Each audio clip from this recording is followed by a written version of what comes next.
Hey everybody, and welcome to my N5 series on the SP404 Mark II, where I cover a topic in about 5 minutes.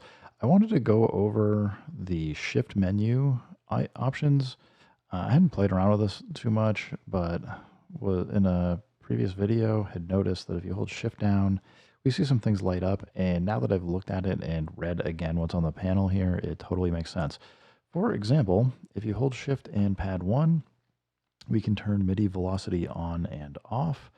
And effectively, this is just the menu item in settings under the MIDI tab. If you look here, it says enable MIDI velocity. You just hold shift and you can tap it and you can see that it will turn that on and off for you. So if you wanted to have MIDI velocity on temporarily or off, you can just use shift and pad 1 while you're in this, when you're in your sample tab or what I would consider like your sample mode that is on this view on your SP404 Mark II.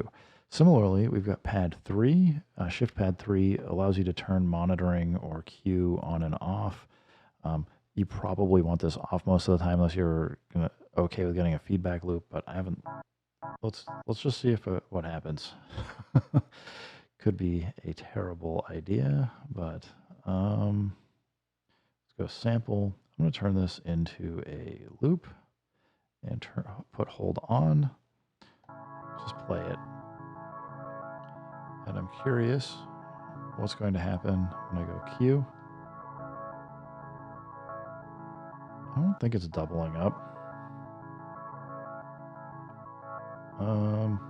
Get the edit page out. I'm going to have to figure out what that does a bit more. Anyway, besides that, we've got chromatic. So if we wanted to edit, I'm going to turn hold off and loop off. So if we have a pad selected, whatever is selected here, we can then, let's get out of the edit view. If we hold shift and pad 4, this is basically chromatic mode. It allows you to put the little keyboard icon here.